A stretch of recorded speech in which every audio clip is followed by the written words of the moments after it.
I bought a clematis seedling, and the label said seedling from Rajasthan. Now I don't know who had been to Rajasthan, and who. Rather a good label, though, isn't it? I'd buy that. Yeah. Another little plant on my list I have to mention is nerines. Because over the years I've been collecting nerines, tender and hardy varieties. Ed Brown from Cotswold Garden Flowers sent me a plant, bright pink nerine. I can't remember the name of it offhand, but it's not Lovely Lady, is it? Yes, it is. Lovely Lady. How do you know that? Because it's my Flomo.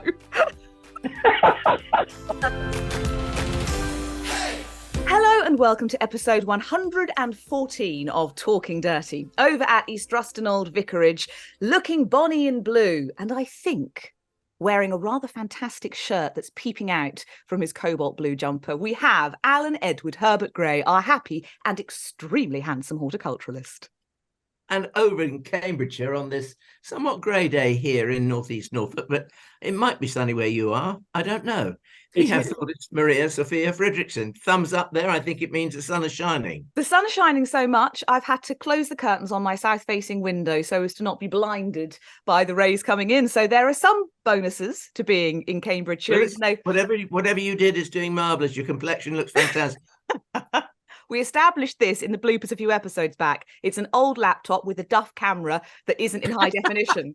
Soft focus is the key.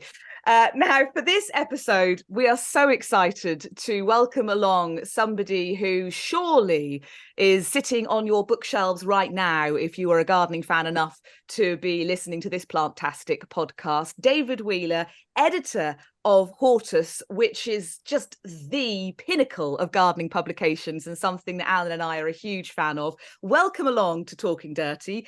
Before we get stuck into all the planty goodness, do you have any middle names to share? Arthur. Oh, lovely. What a solid name. David Arthur Wheeler. Any reasons behind the names? It was my father's one and only name. Very traditional. I like that. And your gardening background, were you somebody who, as so many of our guests are, were getting stuck into the soil, to the plants from infancy, or did you come to it sort of as you grew up? No, the family story is I was at it when I was 4. And I have vivid memories of vast caterpillars that seemed like serpents, but of course they must have been just tiny little things, but childhood memory plays tricks. And I've been gardening really on and off all through my life, even growing bulbs when I was in the Merchant Navy at sea. So, but not as a submariner, because there is a tradition of growing grape hyacinths in submarines. Did you know that? No. Why? There's a group of submariners who are mad about muscari and grow them well below the waves. That's fantastic. I mean, you're going to have to give us more information about growing bulbs at sea. What were you growing? What was your setup to make sure they didn't tip over? Crocuses, something probably very simple. Oh, wonderful. Yeah. What did the other mariners think of that? Weird, odd. Something I've been used to being called for many, many years. And I think from following all the best people are, David, I think. I think from following you on Instagram, and you've been sharing, particularly recently, posts about discovering stuff you bought when you were 17 or societies you were members of when you were younger, that you have been a very keen horticulturalist from, in your teens. I used to buy amateur gardening when I was 16. And I used to hide it under my jacket because all my mates were buying, shrink-wrapped top shelf titles. And I couldn't possibly conceive with a gardening magazine age 16. Amateur gardening, as you know, was threatened with closure, or did close just in September, but it's been bought and it's been saved again. And it's the longest established Victorian. It was started in the 1880s by Shirley Hibbard, and is still going after 157 years or something. So, Alan, we've got a long way to go. We have indeed. Well, and it reminds me of that old maxim, that you touched on this a little while ago. You're saying, I think you mentioned starting a new garden at my great age and all the rest of it. But gardeners don't ever die. They just garden as if they're not going to die. That's right. You just buy larger plants and plant them closer together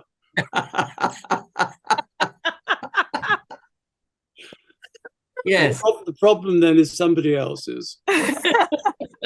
They'll be fertilized with my ashes, and I like that you're sort of following the modus operandi of all arboretum planters through the years. It's someone else's problem in the future. Exactly. Well, it's so true, because I went to visit a couple of friends the other day, and they're living in the house that their parents lived in prior to them. And I think the house was bought in 1952 or 53. Uh-huh. And the colonel made a huge arboretum. And, they had an ongoing agreement with Hilliers.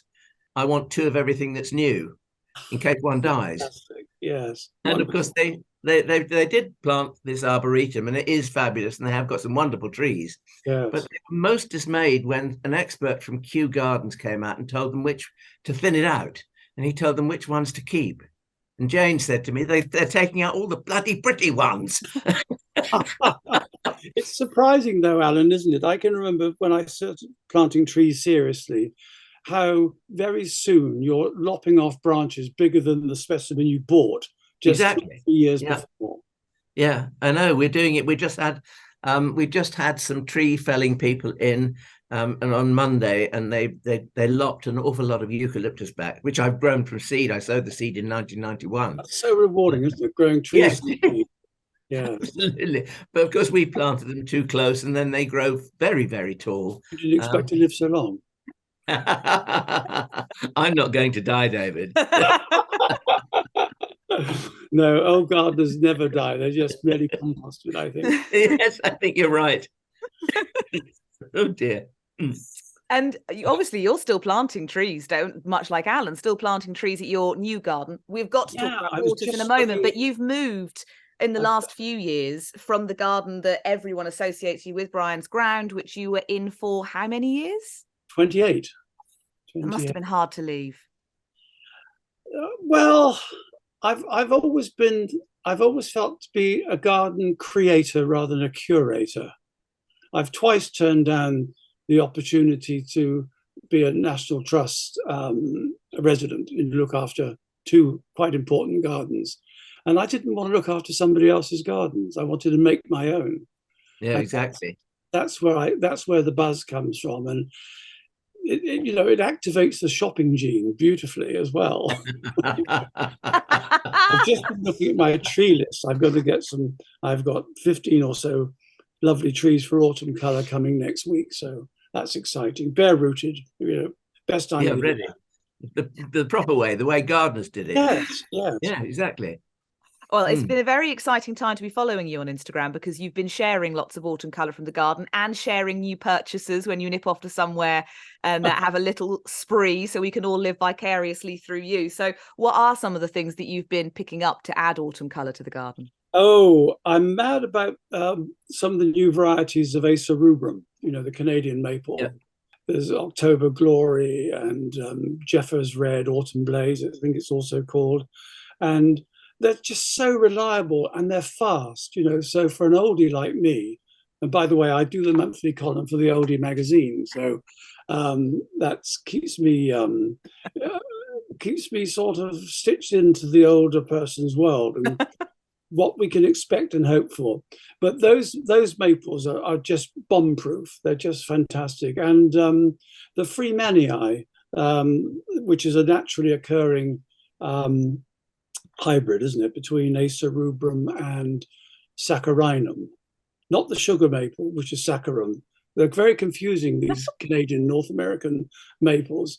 Have you seen them, Alan? Have you been to New England in the autumn to see? No, I have never done that. No, I've never done that. And seek out that calendar quality foliage. It's just, it is stunning, really. I get regular updates on it from my friend Val, whose children live in America. She goes over to see them regularly, and leaf peeping and all the rest of it is what they call it, isn't it? We've nothing like it, really, but no. It's But it's interesting you just mentioned October Glory, because October Glory is one of the few aces that colours well for us. Yeah, I mean, I've just been going through my woodland and I've been extricating aces that were bought because they colour well. and they never have. Well, and also they hang on to their leaves. They've got a bit of strength in their peticles, I guess. October glory doesn't glory in October; it glories in November with us. Yeah, absolutely, yeah, I agree. Mine's in full fig right now. Yeah, so. Yeah. And that's a year-old plant, and I never really expect a year-old in my garden. So it's only a 5-6 foot sapling, really. I wouldn't really evaluate it or get my money's worth from it, I think, after 2 or 3 years when it's settled in and it's got used to our crappy soil or whatever. Oh, that's an interesting thing between your two gardens, because you're both coastal but on opposite extremes of the United Kingdom. So Alan, very, very close to the east coast, and you're joining us from South Wales. So you've both got a bit of coastal protection, far enough inland to not get too much sort of salt. I think the salt has been jettisoned by the time it reaches us. That's the thought anyway.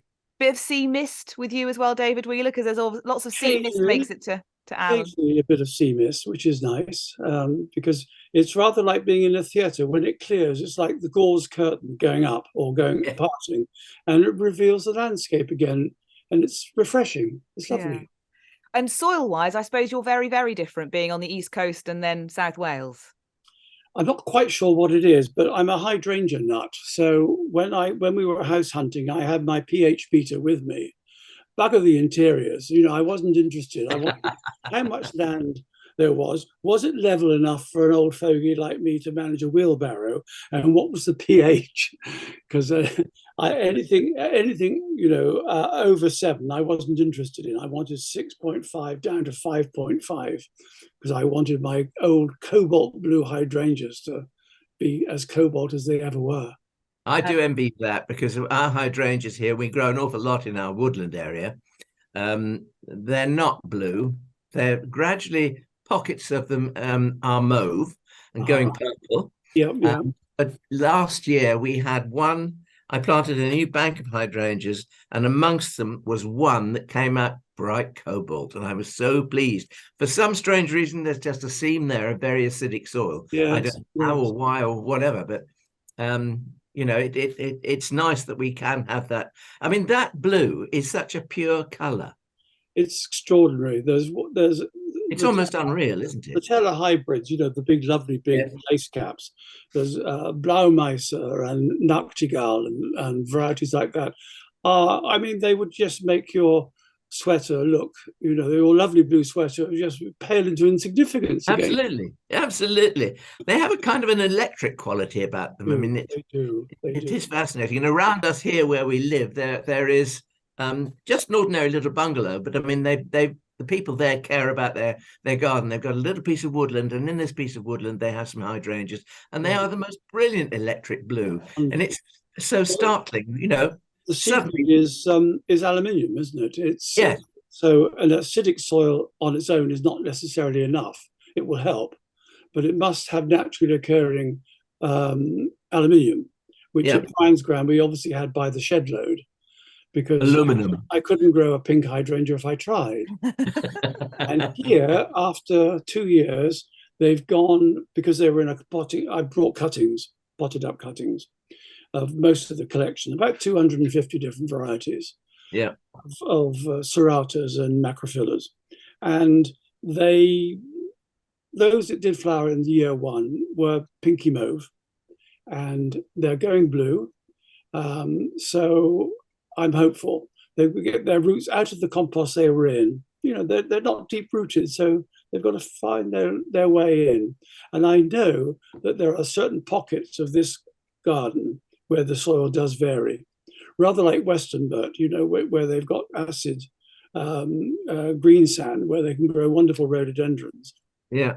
Got lots of limey patches where they can grow lime-loving plants as well. And I think we might have the same, rather like you, Alan, having different stratas, different types of soil composition, and you can discover what it is until the plants will tell you. Exactly. And talking of rhododendrons, I think you have rather a fine one just outside your window. Yeah, Roy Lancaster said it was old Cornish Red, which was popular in the 1890s, I think, something like that. The one we have here is about 45 foot tall and is in full flower now, mid-November. It's extraordinary. I'll send you a photograph. And it's right next to a copper beech, which is absolutely full of doing exactly what a copper beech should be doing in November. So there's a great blob of autumn colour, and this fantastically gaudy rhododendron in full knicker pink almost. That's not going to happen every year, I'm sure.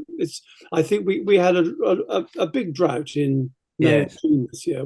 In Southwest Wales, there was no measurable amount of water in May or June. Southwest Wales, that's extraordinary, isn't it? That's unbelievable almost. And then July, the deluge came. So the plants are confused. We've got some apple blossom. I've got some osmanthus flowering. Dandelions are flowering. Daisies are up. I mean, what's going on? Did I remember rightly when you moved into your new garden at Upland that there are quite a lot of rhododendrons that you're getting rid of? Ponticum, yes. Yeah. And digging it out. It's the only way you can do it, really. And the soil is pretty naff where left behind. I've planted. There was one big patch in front of the house, which was about half the size of a tennis court. And I've planted that up with a grove of Magnolia stellata and Cercidiphyllum japonicum. Lovely. So spring flowers and autumn colour, I hope. It's looking promising, but the soil is awful. The rhododendrons, I think, have absolutely taken anything that was of any value from the soil. Yeah. But soil can be enriched, so I'm not worried. And how big is your new plot that you've taken on? It's 12 acres, a 5-acre meadow, southwest facing, gently sloping, a 3 or 4 acre wood, and what was an orchard and lawns around a Georgian house, basically, where there was no gardening going on at all, although old maps show where a walled garden used to be, but it's been many things since, including a caravan park. But we're gradually getting it back to something looking pretty green and lovely. Are there any sort of hangers-on from previous gardening efforts, apart from, I suppose, trees, but are there things that you have been discovering over the last couple of years, patches of bulbs or things coming up that hark back to a previous gardening incarnation? Not really. No, nothing exceptional at all. There's a wonderful old mulberry that's like that's priceless. Yeah, a writhing monster, and I think it's probably, the house dates from 1750, so I reckon it was planted probably about then to mark the building of this house. Wonderful old thing, just going now, wonderful buttery yellow. Yes. And they've just got such character, like you say, a gnarled old thing. They are like some sort of creature. You expect them to come to life and march off or something. Remarkable trees, yes. As Nancy Lancaster used to say, "Buddy Yalla." yeah, exactly. In that drawl, that wonderful drawl. I can only imagine, particularly in coming years, the blaze of autumn colour you're going to have at Upland, because you're buying in all these wonderful things. Quite a few varieties. Parrotia, I seem to remember. Yes, Parrotias. Once you start looking, there are quite a few varieties. I'm growing 2 at the moment. Vanessa, which is a tall, upright one, and Persian Spire, which is quite new, and so I don't think anybody really knows what height it'll achieve. But at the moment, they're knee high to me. But once you start feeding them, they'll soon be shoulder high. I must say, David, we are quite privileged, the pair of us, in the fact that we have enough space to play with planting trees, because it is a great luxury to be able to do, and to actually go through a lovely list of plants, trees and shrubs and curate what you want to grow with and all the rest of it. It's just so lovely to be able to do. And when you get to the stage, and you're gradually getting there, you've done it once anyway, but your trees start to grow. We've areas in this garden where we've got arboretums and things, and to go and walk through them at this time of the year, well, at any time of the year, but this time of the year in particular, is rather lovely, because you have, we've got a huge collection of birches, and some of the birches go the most brilliant orangey yellows, and then of course there's the magnolias that we've mentioned, and lots of other things as well. It's just so lucky to I feel privileged to be able to plant trees and to look at them and think, you're a baby now, but one day you won't be. Exactly. And one of the great surprises here is the autumn colour that I'm getting on Cornus kousas. Oh, Yes. And I grew Cornus kousa quite a lot at Brian's ground, but they didn't do much in the way of autumn colour. Flowered beautifully. These are full of buds for next spring, but wonderful burgundy, clarity, purple, Vatican coloured leaves. So it's wonderful. Plant for really a genuine plant for 2 seasons, you know. It's and graceful and lovely, you know, in between. My big niggle, and I don't know whether you share this, Alan, too, and thought is what's happened to the price of trees? I mean, for young gardeners starting out, you know, you go to the garden centre and they want 80 or 85 pounds for a prunus fragrant cloud or taihaku or Pandora or snow goose or whatever. That's a lot of money. It's a lot of money. And I keep an acquisitions book. I've kept a note since when we first went to Brian's ground in 1993. And in this book, I record the name of the plant, where I bought it, the size, and most importantly, the cost. And I can remember first tree I paid more than £30 for, which was a red oak, a Quercus rubra. And I thought, I've got to keep this hidden from my partner. He mustn't know that I've just paid £30 for a tree. But if you Google, I think it's a joke at some of the prices that are being asked for trees. I know they last for many, many years if you look after them, but it's a lot of money for young gardeners. Gardening, particularly, I think, for young gardeners, when you're new and you make so many mistakes, it becomes an extremely expensive endeavor, gardening, I think. Yes. And you can see how so many people are put off. They do that thing, it gets to the Easter bank holiday weekend, go and buy a load of stuff, spend a load of money, and then maybe you get into a drought, a lot of it dies, and they think, well, I'm not going to spend my money, throw my money away like this. And with a tree and that kind of outlay, there's one golden rule, and that is plant it once and once only. Don't think, you know, make sure you're trying to get the right tree for the right spot, because you don't want to have to dig it up and possibly lose it in 2 or 3 years' time, because it's then you've wasted about 5 years, haven't you? Yeah, exactly. Alan, what was your old saying about like tuppence for the tree and however much for the hole? It puts I think it was something like a shilling for the tree and a pound for the hole. In other words, the preparation that you make to put the roots into is more important than the cost of the. Yeah. So that then turns into, I don't know, about £100 for the whole. Well, I'm just looking at a wholesale list that I've actually just got from a friend of mine, David, who has a wholesale nursery in Lincolnshire. Well, you were talking about Cornus kousa. There's a variety here called Copacabana. Have you heard of it? Yes, I have. It's a variegated one, I believe, isn't it? I don't know. I'm just picking it up because it's the most expensive thing on his list. It comes in a 15-litre container and it's £42.50. Now, why can't it be 42 or 43? Why does it have to be 50, for God's sake? It's something to do with VAT, I expect. I expect so. But I just sort of thinking that I suppose if a nurseryman buys that at £42, he's going to have to charge, I don't know, £85, £86 for it. Yes, double it and VAT it, and then exactly. If it doesn't sell the first year, there's all that care and looking, you know, got to look after the wretched thing. Yeah.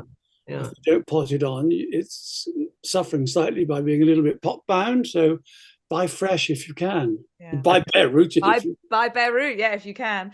You mentioned hiding expensive plants from Simon, who I think, you know, with all of us probably doing a little bit to hide some of our purchases from our partners. I think that's probably everybody who is watching or listening to this podcast. You know that this is an age-old thing. My grandmother, I used to go shopping with my grandmother in Norwich, and I mean they were the days when you go onto Norwich Marketplace and you would buy, I don't know, some pansies that were dug up from a nursery bed, wrapped in wet newspaper, and put them in the side of the bag to bring them home and all the rest of it.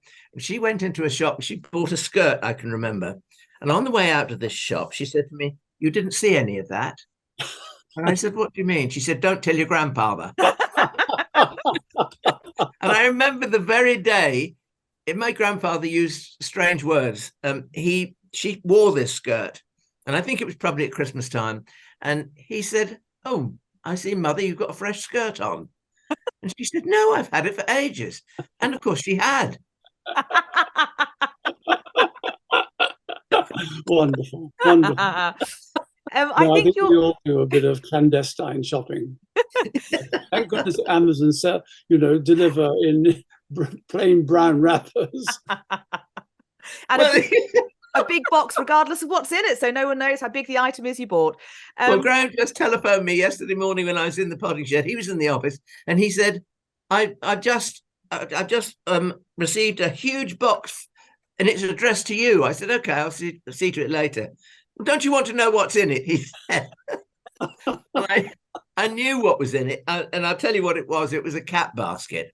But it's a cat basket that's made in like a Ghanaian basket. It's made in Ghana, and it's the most wonderful sort of odd shape, and it's just a beautiful, lovely straw basket, and it looks lovely. It pleases me. And the cat, does it please the cat? I just put it out this morning. It came yesterday, and the cat's immediately gone in it. Yes, he's asleep. Wonderful. Was it inexpensive, Alan?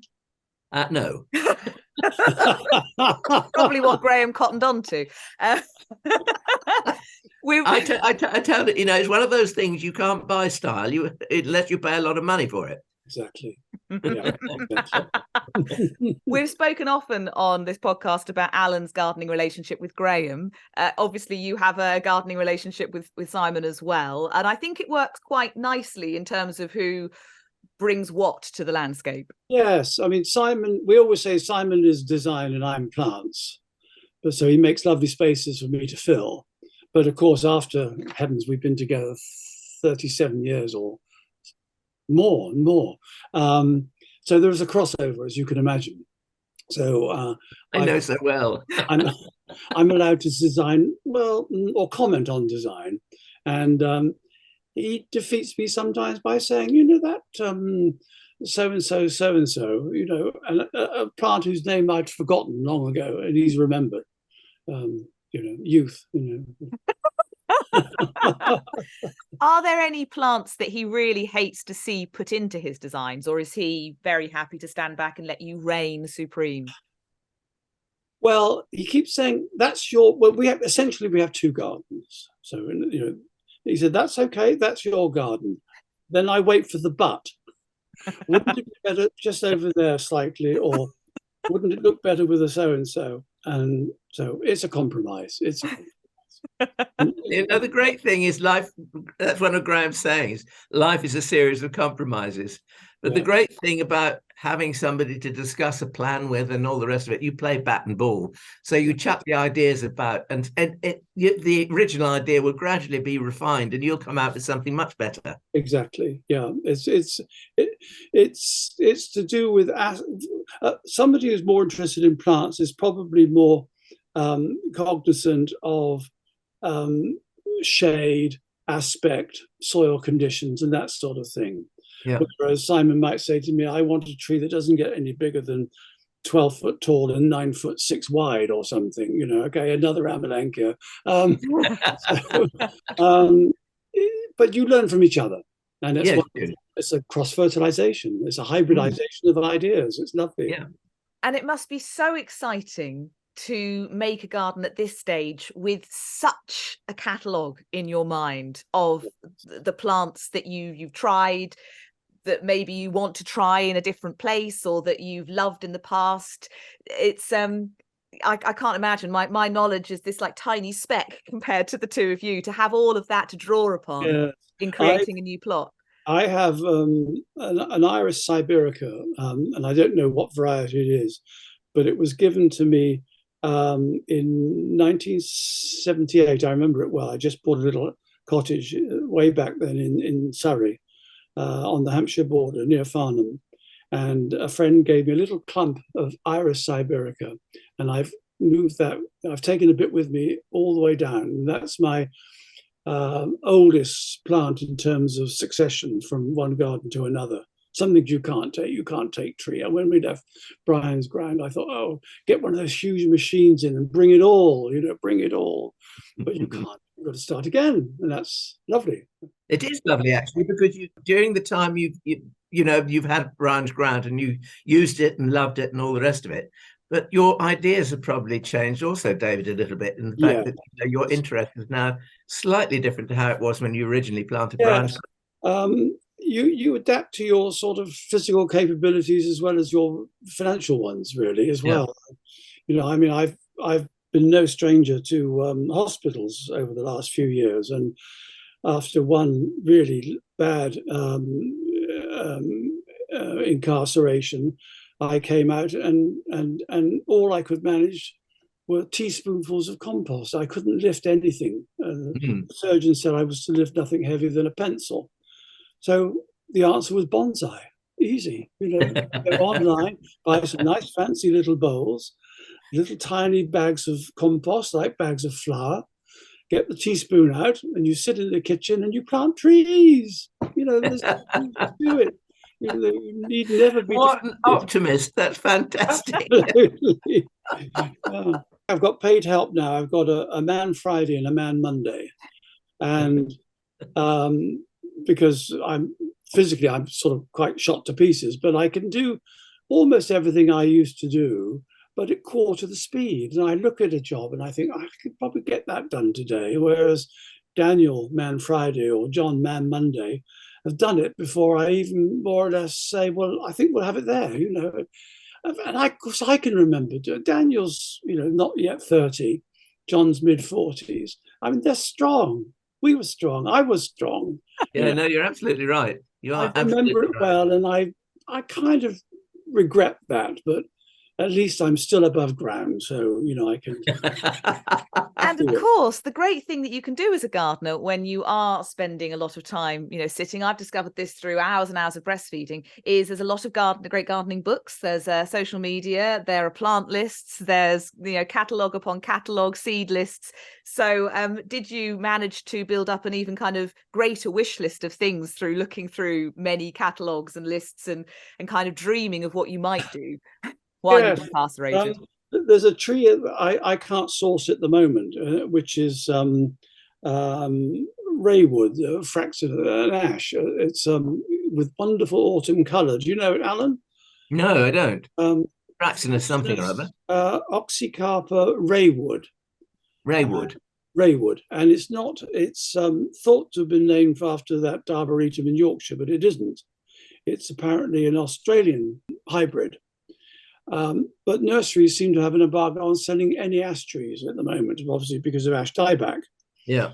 But I'm told that the American varieties seem to be immune to ash dieback, and I'm hoping that this one called Raywood will be as well. It's sorry, I said it was Oxycarpa. It's not. It's Angustifolium, so it's very narrow-leaved, but fantastic, long-lasting, brilliant autumn colour, deep Merlot colour. It's a really fantastic tree. I know it well. And you go on to it's on all the tree nurseries things, and it just says not available. Oh. So if anyone's got one, please. I can see you. Oh, I can see you. And I can hear you as well. Hello, Alan. I can see Alan. You can see him as well. I can see him along the top there. Very small Alan. Oh, it's very small Alan. Now, hello, David. How are you? I've got Alan now. Yes. Hello. Lovely blue glasses. Oh, yes. I know Alan wants to big it up as a great Christmas present. Oh, not that I'm hinting, Alan. Thank you. You're like my surrogate daughter, Or should I say granddaughter? I'm all yours anyway. I'm going to try and load the baby into his cram suit. The other thing is, it's not normally like this, David, I'm sorry. Alan, could you tip your laptop without touching the screen and losing us? If I would. Oh. Is that what you mean? Perfect. You see, we are a married couple. You didn't even have to finish the sentence.